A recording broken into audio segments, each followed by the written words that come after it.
Hello, everyone. Nadeem here with PC.Solutions.Net, and I'm here with Mac. It's Chat with Mac. It's Friday, and now one of the things I wanna tell everybody out there is, Fridays for me are usually a little on the hectic side. So a lot of times, end users, customers are actually viewing these videos on either a Saturday or a Sunday. That's when I actually post it up. So just wanted to put that out there that it's not some delay in cyberspace somewhere that's causing this. I'm actually just publishing it later, like on Saturday or Sunday. When I have time to get everything done and upload it into YouTube and stuff like that. It just takes time. Yeah, So Mac, how are you doing? I'm good. You know what? Crazy enough, I'm actually kind of rested. I'm feeling good. No,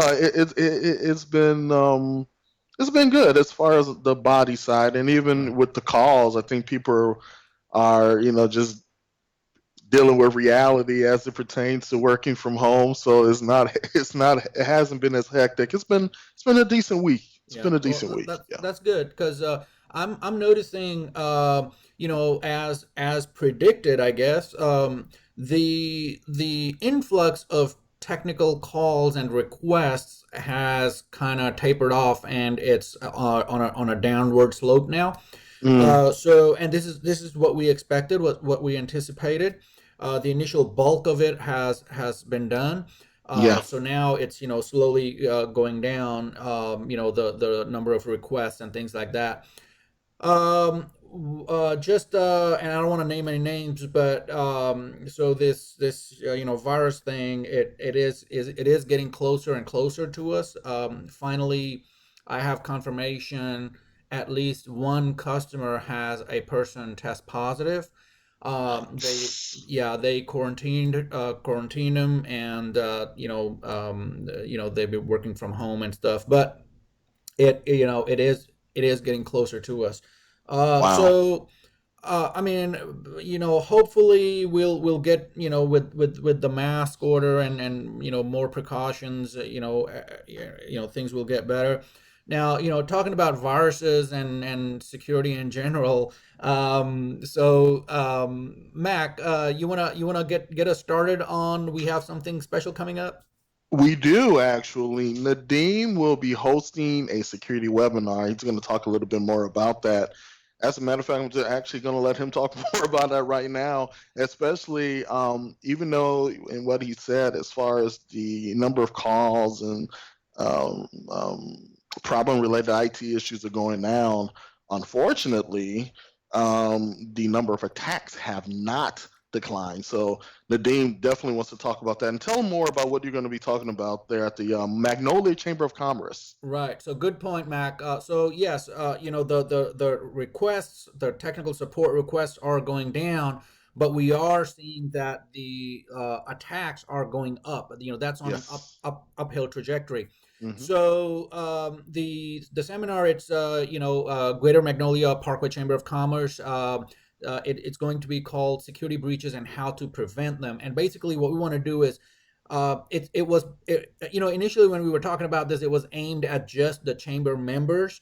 We wanted to give them the tools and the knowledge on how to protect themselves and their users and their businesses.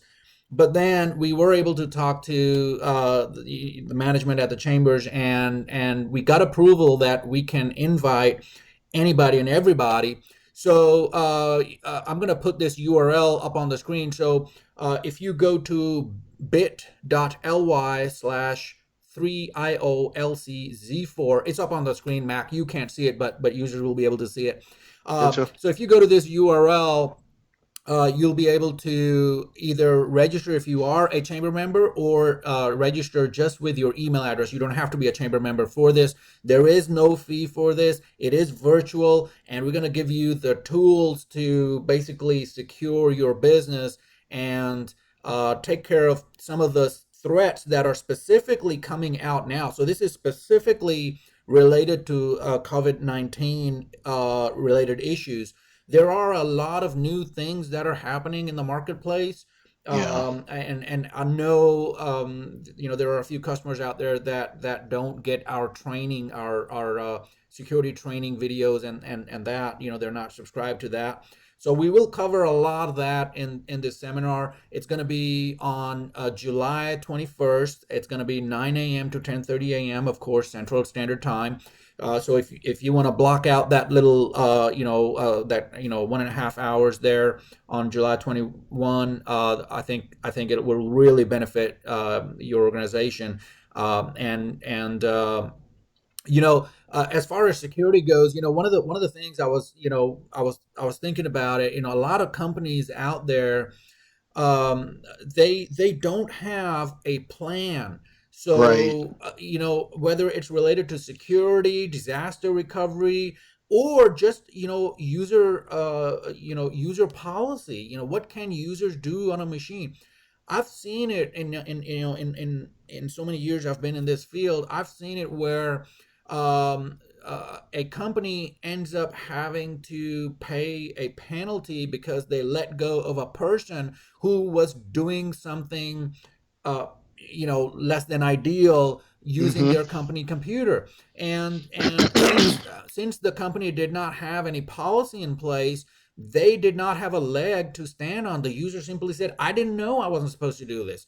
So there, that leaves a lot of room, a lot of wiggle room and gray area. So uh, you know as a company, I think everybody should have some sort of written policy in place that you can, as you onboard users, you let them have that so they can review and understand what the company policy is. That's one thing. The other thing is, you should always have a disaster policy, and it should, clearly state what are you going to do when there's a disaster. I mean, so we, as from a technical perspective, we take care of the technical issues, the technical stuff. We take care of the IT systems. So your IT systems can be going, 24/7, 365, no matter if it's a hurricane or half the world ends. We're going to make sure that stays in place and keeps functioning. However, do you have a plan of what your employees are going to do if your office is destroyed? Yes, your Mm. IT, your servers and all your infrastructure is running in the cloud. We may have some sort of a disaster plan, and you may have subscribed to our disaster plan where we can replicate everything in the cloud and spin it up within a few minutes in the cloud. But if your users do not have internet access, if your users do not know what to do, what's the good of having those servers running up in the cloud? It just defeats the purpose. So there are several ways that companies do this. I know some companies will have a reservation at a hotel. They'll have an agreement with a hotel where their users can go into a conference room. The hotel will have a conference room for them with internet access, so their users can just go to a conference room in a certain hotel and work from there. Certain other companies don't want to have a standing reservation like that. What they'll do is they'll just let their users know if there is an issue, and if we decide that people are not going to come to the office, people are going to go to their nearest Starbucks, McDonald's, whatever you have, get Wi-Fi access and get connected to the system. And this is how you're going to connect to the system if a disaster happens. Same thing, we need to have written policy and procedures. What happens when there is a security breach? Now, a lot of publicly traded companies have something like this in place already because there is government oversight, because they have to report incidents. So they have to have some kind of policy around that. But small business, small to medium sized business, privately owned companies, they have no such requirement. It is always a good idea to have something like this in place, written down, where people have access to it, people know. So, the worst time to figure something out is during a disaster. You don't want to try to figure out what you want to do when the disaster hits. You need to Right. your users need to know ahead of time exactly what they're going to do. It's like, think of it this way. Think of your users as staff on a plane that's flying. If that plane is going to crash, your staff needs to know what to do beforehand. They need That's a to good point. know, how to open the doors. They need to know if it's a water landing, how to deploy, flotation devices and things like that. They need to know this ahead of time. It's already too late if you're trying to figure this out during a disaster. It's already too late if a breach has already happened and you don't know what to do, and now you're trying to figure out what to do. Um, and and I'm gonna give you a little phrase that we use internally, and pretty much every IT company uses it. They might not say it out loud, and I don't like to say it out loud, but I think this stands in a lot of industries where support is critical, and business operations are critical. And that is, I won't use the same words because it's a little, it's a little derogatory word, but so I'll use some clean language. So lack of planning on your behalf does not make it an emergency on my behalf, right? Yeah. So, and this stands for every industry out there. Anything that's critical, that's business critical.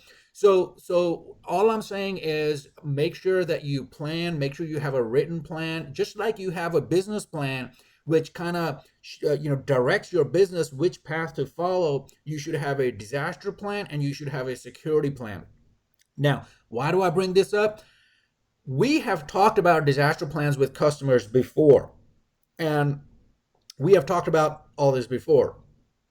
We have not talked a lot with customers about security plan.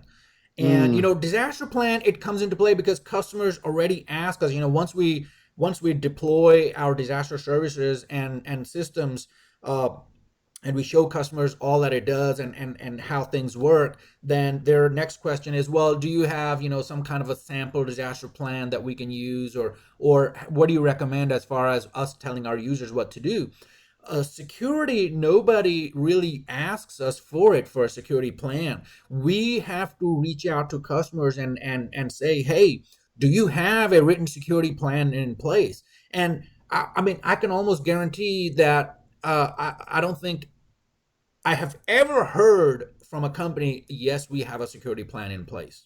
Mm. If a company had a security plan in place, we already know about it because we're supposed to, as IT providers. We're supposed to know about it because it relates to us very critically, because we are supposed to maintain and do certain things in certain order when a breach does occur.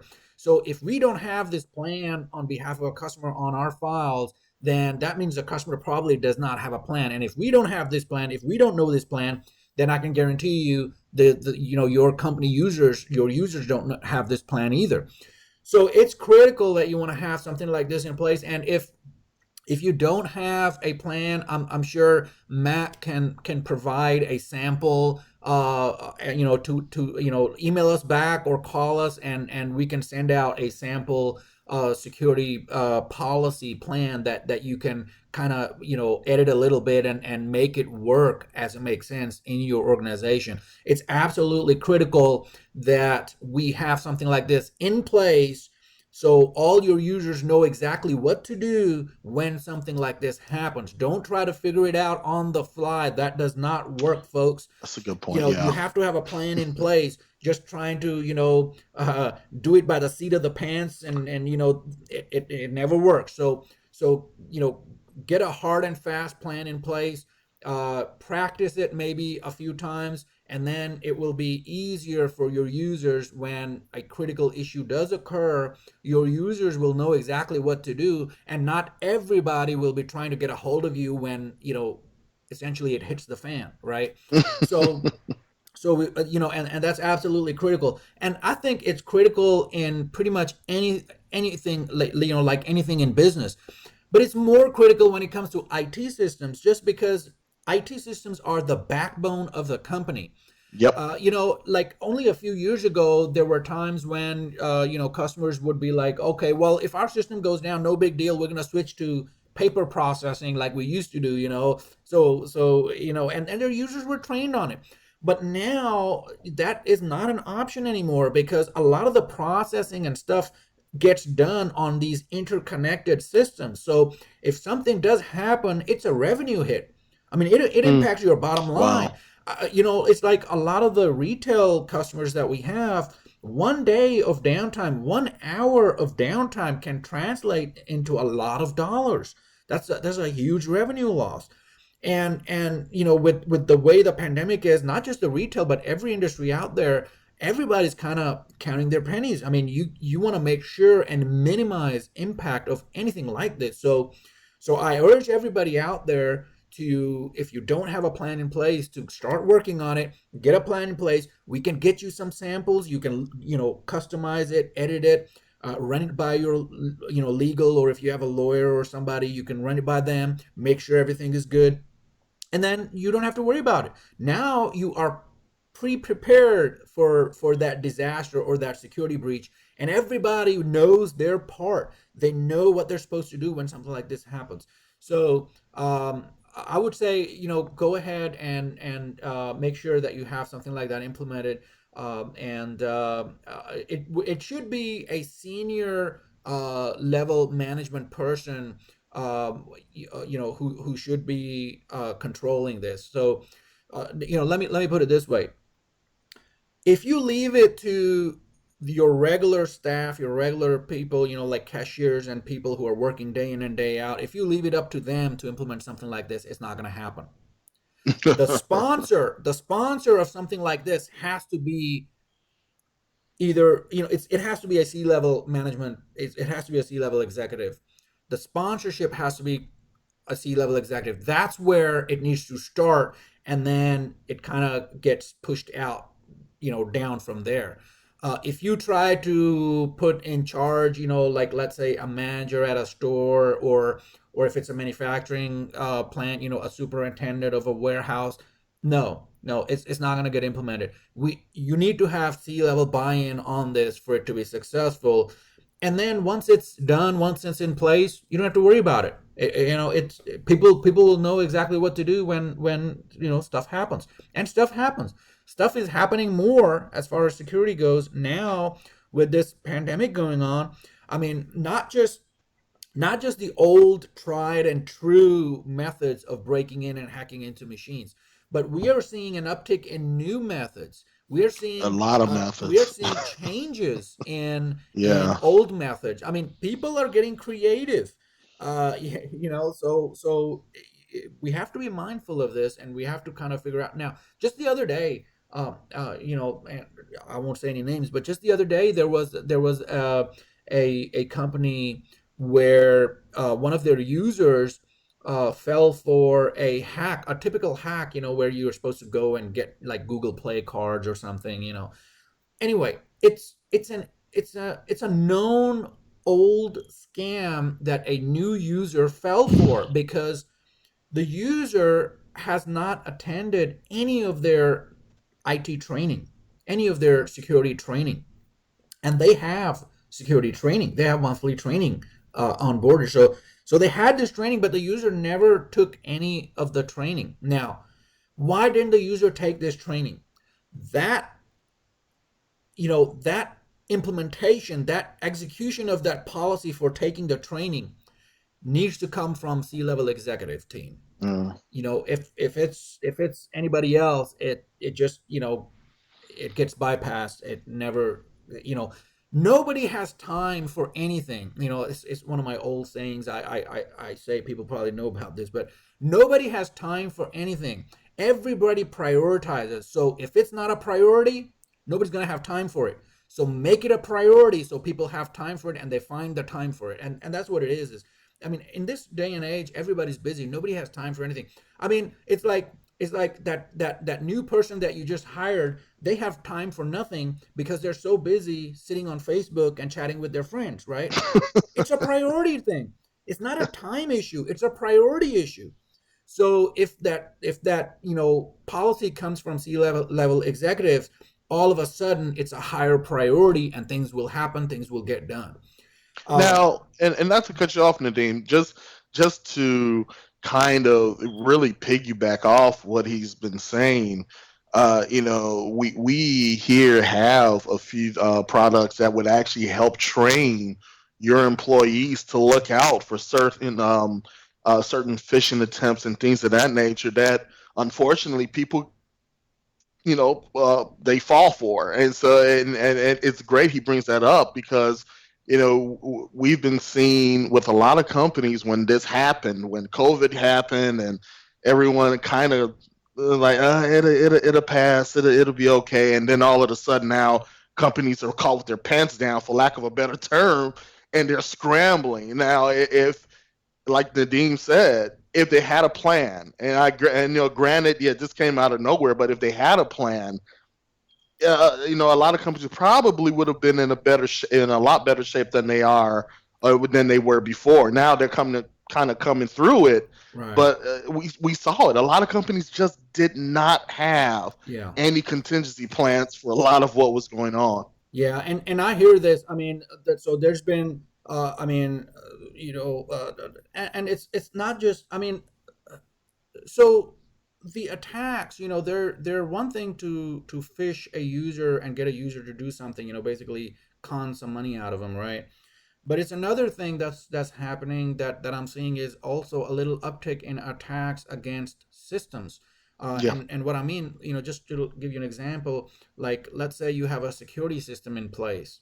So we're seeing an uptick in attacks on security systems. I'm talking about video surveillance systems. Hmm. Now, a lot of companies, they have a third party come in, install that security system 5 years ago maybe, and then never think about it again, right? Is that security system being patched? Is somebody checking that security system if there are any vulnerabilities in there? Now, let me say this: any system out there, sooner or later, it's going to have a vulnerability. You It's need to true. make sure that whoever installed that security system is staying up to date on patches. When there is a security hole or issue found, it is fixed promptly, because the bad guys are going to use these to their advantage, Yeah. and they can get access to your security systems, your video surveillance systems. I mean, if you have audio, video, going on for your surveillance, I mean, what are the repercussions of a bad guy getting access to that? I Yeah. mean, so right now, let me just give you a scenario. Right now, it's, somebody can, hack into your email, log into your mailbox, and talk to your customer who owes you money to send that money to a different account. What if they were actually listening to your conversation when you were on the phone? How are you even going to track that down? I mean, Ooh. it's Wow. like that's a whole new ball game. That's a Yeah. whole nother That's. level that people are not thinking about. So if you have a third party that implemented a security system at your place, make sure and scan your networks to make sure they are secure. Now, security systems are just one thing. The other thing is, a lot of companies out there, I know they have these cable boxes in place. These are IP based cable boxes for Hmm. to drive their TVs and stuff like that. Are and a lot of these cable boxes have a lot of vulnerabilities in them. Is somebody scanning and making sure that none of those are compromised? You don't want a cable box or a security system being the gateway of somebody infecting your network and then causing all kinds of stuff horizontally. Once they're in your network, they can That's it. go in either direction and cause all kinds of stuff. So Yeah. that's the thing is, you want to also make sure that your security systems and other ancillary systems. I mean, there was this one customer who had an HVAC system connected to the network. They did not talk to IT. They just had a third party come in and install this HVAC system that was connected to their network, and it had a bunch of vulnerabilities in it. They didn't know. I mean, we found out before anything bad happened, because fortunately the customer had us do an assessment. So they had us come in and do an assessment, and we were able to we found these devices that should not be there. We did Yeah. not know that they existed. And so now we had this hard facts. We had the Mac addresses, we had the IP addresses, we had the info on what kind of a web server was running on this. We had info on what kind of operating system was running on it. Now we go to management and say, hey, we found these 5 security device vulnerabilities, these devices that are not supposed to be on your network. What are these and how did these get here? Well, dig a little deeper and found out those were their smart thermostats that the HVAC guys installed without talking to anybody. And we see this all the time. Users will install like wireless access points or wireless extenders because they wanted access in a certain area of the building where there's no access, and management did not, maybe was not responsive enough, or didn't get them an access point quick enough. So they went and bought an access point on Amazon or whatever, and implemented it, not understanding the repercussions of that, not understanding that who's going to manage that access point, who's going to update it, who's going to prevent bad guys from getting in there. It could be as simple as somebody set up a wireless access point with the default credentials. I see it all the time. Yeah. And the bad guys know what these default credentials are. That's the first thing they're going to try. So Yeah. boom, first try they're going to go in, and they basically own you at that point. I mean, so I think there's a few things. Have a policy in place. Do your assessments. If you are signed up for some sort of training, make sure your users are doing the training. So make sure you look at the statistics. How many users were supposed to be in training? How many users actually took the training? How many users actually passed the training? Now you know that these users are better equipped to handle some of these security issues out there. So I think these simple three little things, which are really don't even take but maybe a minute a day, even if that, or a minute a month, I would say, maybe 5 minutes a month, like these videos that users are supposed to watch. But they make such a huge difference when it comes to preparing users for security, for better security. There's And no Go ahead. and just in shameless plug or whatever you want to call it, we do the assessments, and I can't stress this enough. It doesn't impact your day-to-day operations. You wouldn't even Exactly. know we were Exactly. there. Yeah. But the beauty of it is that the benefit of knowing what's on your network, Yeah. it's worth it. Just like as Nadim, and I know I've done it. When I worked at other companies, I would bring in another piece of hardware.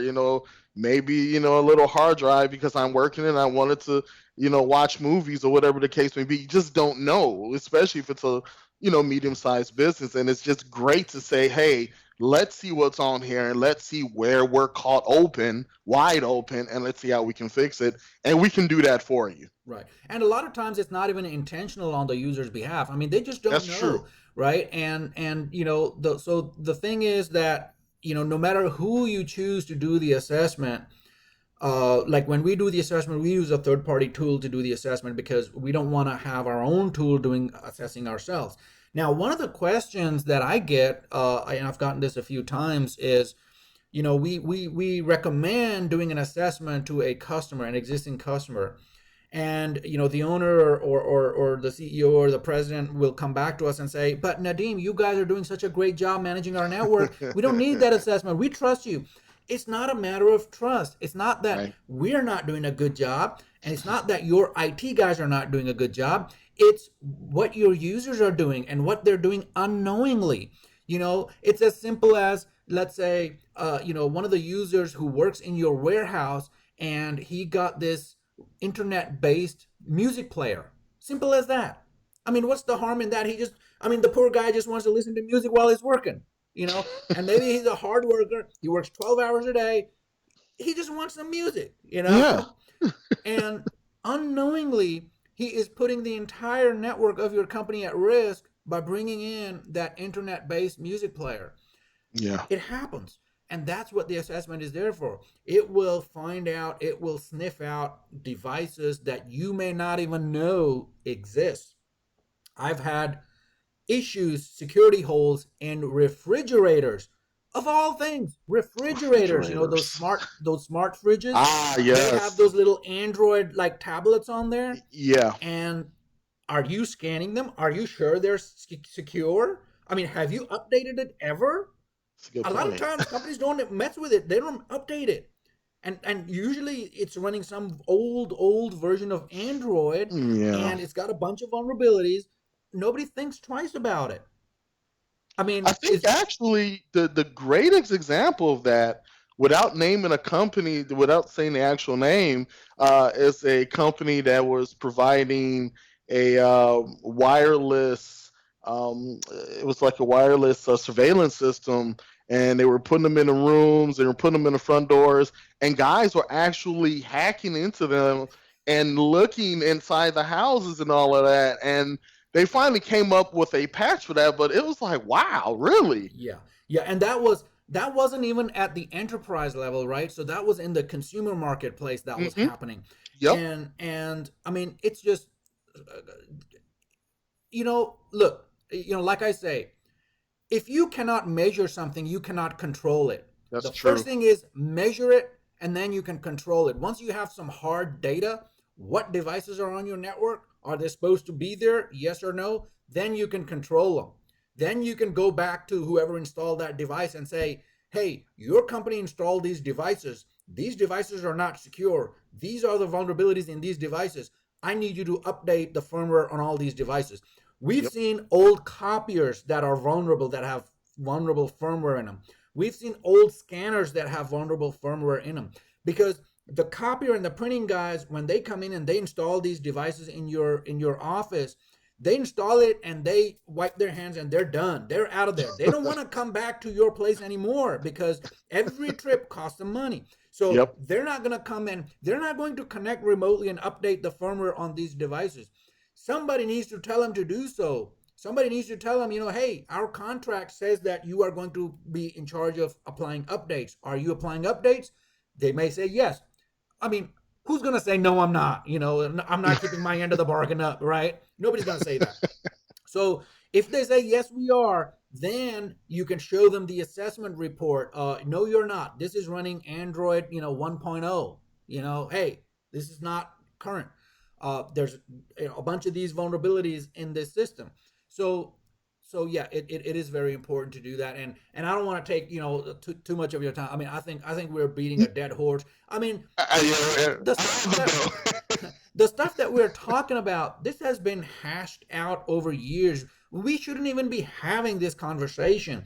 And yet but we but are.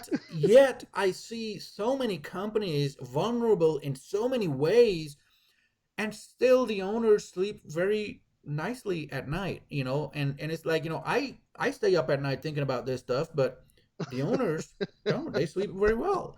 I guess it's like, if you don't know about it, it's not an issue, right? Well, it's not an issue until they call you and to ask you, well, why didn't you tell me about this? Like, I did, you just didn't want to listen. So, Right, right. Yeah, it's that, I go back to that example of this company.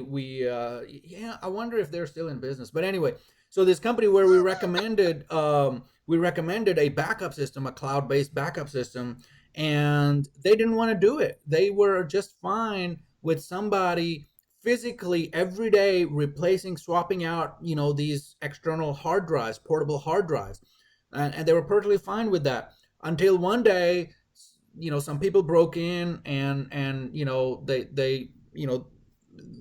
they stole a bunch of their stuff, and found out that none of these backups were working, and then found out that there was only two drives that they were swapping back and forth, and these were not, these were just magnetic drives. Nobody was testing them. Nobody was restoring, doing test restores to, like we do with our cloud system. We automatically do test restores. If a restore fails, it throws a red flag and it alerts us. If, like when we back up an image of a machine, we actually boot that machine to make sure that it does boot all the way and does not come up to a blue screen of death. So we want to make sure that it boots, and we take a screenshot of the boot screen, and then if it's on a blue screen of death, or if it's not what we should see, it throws an alert. So every backup that we do, we test it to make sure it is restorable, and yep. it's not a lot of work because it's all automated. So if you leave it to a human, it's not going to happen. It's going to be that one day that the human fails, that disaster is going to strike. It never fails. Yeah. So automate that stuff. But I think we've already taken a lot of time. But Yeah, we have. I think people are going to have a much better understanding of how important these things are that we're talking about, if you attend this, security breaches and how to prevent them, virtual webinar at the Chamber of Commerce, coming up July 21. So I urge you, go ahead and register. Who knows? There might be some prizes. You might win some prizes. Who knows? Might be surprised. But no, I mean, besides that, even if there are no prizes or nothing else, it's gonna make you better prepared when it comes to the security of your company, which in this day and age is getting more and more important. There's just no the excuse does not work that I didn't know, or I should have known better, or yeah, I know you recommended this, but by that time it's already too late.